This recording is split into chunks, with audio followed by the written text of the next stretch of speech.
नमस्कार, मैं हूं विवेक शुक्ला। आप देख रहे हैं एडीवन मीडिया।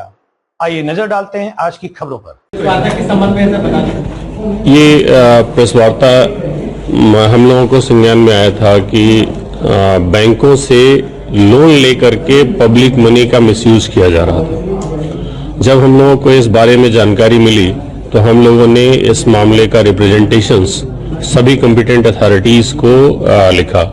ईडी को भी हम लोगों ने लिखा और सीबीआई के डायरेक्टर्स और सभी कॉम्पिटेंट अथॉरिटीज को हम लोगों ने रिप्रेजेंटेशंस दिए कि इस पे कार्रवाई होनी चाहिए। हम टैक्स पेयर्स का पैसा मिसयूज किया जा रहा है और राजेश बोथरा और इनके साथ के लोगों के द्वारा एलसी ट्रेड के नाम पे लेटर ऑफ क्रेडिट बिजनेस करने के लिए लेटर ऑफ क्रेडिट बैंक्स में जमा करके बिना किसी मॉर्गेज प्रॉपर्टी के ये लोन लेते थे और उस लोन अमाउंट्स का मिस अप्रोप्रिएट करते थे, वो बाद में चुकाते नहीं थे। इस संबंध में कई एफआईआर्स इनके अगेंस्ट हुई डिफरेंट एरियाज में। चंडीगढ़ में एफआईआर हुआ है, कानपुर में, लखनऊ में कई केसेस दर्ज हुए हैं जो चल रहे हैं। और जब ये मामला हम लोगों के नॉलेज में आया था तो रिप्रेजेंटेशंस दिए गए, उस पर कोई कार्रवाई नहीं हुई थी। सब्सिक्वेंटली हम लोगों ने honourable high court Lucknow bench में एक पीआईएल फाइल किया गया था। एक तानिया बाली एडवोकेट हैं, सोशल वर्कर हैं, पब्लिक स्पिरिटेड काम करती हैं, उनके तरफ से एक पीआईएल फाइल किया गया था जिसमें मेरे बड़े भाई सजीत सिंह जी आर्ग्यू किए थे, मैं ब्रीफ कर रहा था। और उस मामले में ऑनरेबल हाई कोर्ट ने कॉग्निजेंस लेते हुए सीबीआई को डायरेक्ट किया कि जो चार्जशीट्स ऑलरेडी फाइल हो चुकी हैं राजेश बोथरा की इन मिस अप्रोप्रिएशन ऑफ फंड्स के रिस्पेक्ट में, उसमें कार्रवाई क्यों नहीं आगे बढ़ रही है। इस पे सीरियस नोट लेते हुए ऑनरेबल हाई कोर्ट के द्वारा सीबीआई को डायरेक्ट किया गया था कि अक्यूज्ड को प्रोड्यूस कराया जाए वहां पे और in accordance with law trial proceed हो। राजेश बोथरा की जमानत जो खारिज हुई है, आपके लिए बड़ी कानूनी प्रवृत्ता मानी जा रही है। इसमें मनी लॉन्ड्रिंग और भारी वित्तीय लेन भी शामिल है कि इसके बाद भी ईडी की कोई ठोस कदम नहीं उठाया। जी, ये प्रकरण जब हम लोगों ने पीआईएल किया था और उसके बाद से सीबीआई को ऑनरेबल हाई कोर्ट ने डायरेक्ट किया था, उसके बाद से सीबीआई सक्रिय हो गई थी और इनको भारत लाने के लिए, सिंगापुर में ये रह रहे थे, इनको भारत लाने के लिए पुरजोर कोशिश किया जा रहा था। इसी बीच में सीबीआई जब ये इंडिया में विजिट किए थे 13 नवंबर 2025 को, उस समय सीबीआई इन्हें अरेस्ट की दिल्ली से और सीबीआई के द्वारा लखनऊ के उस केस में प्रोड्यूस किया गया 14 नवंबर 2025 को। और उसके बाद से इनको जुडिशियल कस्टडी में लिया गया। जुडिशियल कस्टडी में आने के बाद जो पहले से भी चार्जशीटेड मैटर्स थे उनमें भी संज्ञान लिया गया और उसमें भी इनका जुडिशियल रिमांड्स हो चुका है।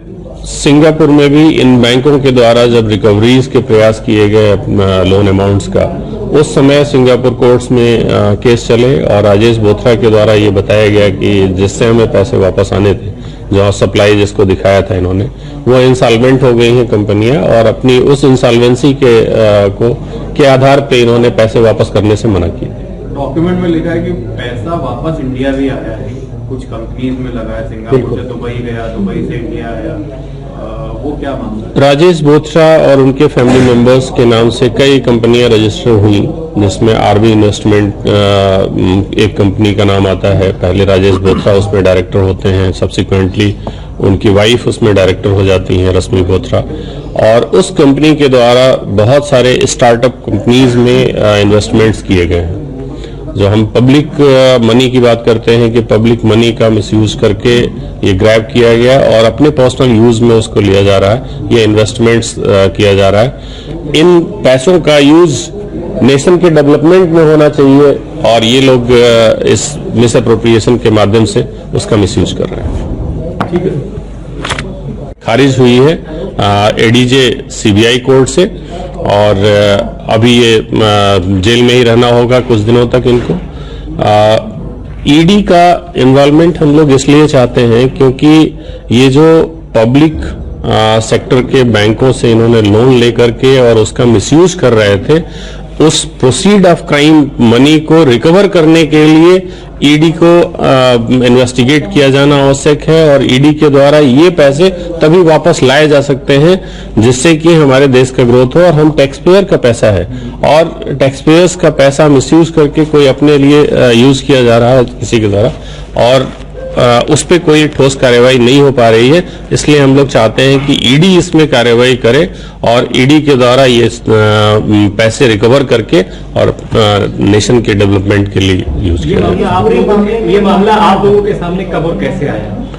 2024 में ये मामला एक पब्लिक स्पिरिटेड पर्संस के द्वारा जब हम लोगों को बताया गया कि इस तरह से नेशनलाइज्ड बैंक से पैसे लेकर के और जमा नहीं हो रहा है, तब हम लोगों ने ये रिप्रेजेंटेशंस देने शुरू किए थे।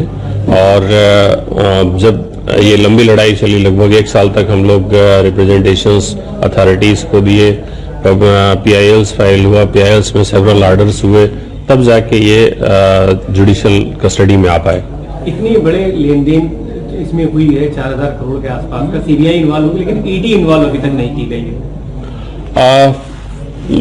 हम लोगों को कानून पे भरोसा है। सीबीआई ने ऑलरेडी लगभग 9 मैटर्स में लखनऊ में इन्वेस्टिगेशन कर रही है और जल्दी ही ईडी का इन्वेस्टिगेशन भी स्टार्ट होगा क्योंकि ऑनरेबल कोर्ट के द्वारा भी डायरेक्शंस दिए गए हैं। ईडी ने अभी तक अगर कोई केस रजिस्टर नहीं किया है तो इतना बड़ा मामला जब सामने आ चुका है, अब जुडिशियल कस्टडी में आ चुके हैं, तो हम लोगों को पूरा भरोसा है कि ईडी इस पर कार्रवाई जरूर करेगी और ये पैसा वापस लाया जाएगा। PIL में हम लोगों ने ईडी को पार्टी बना के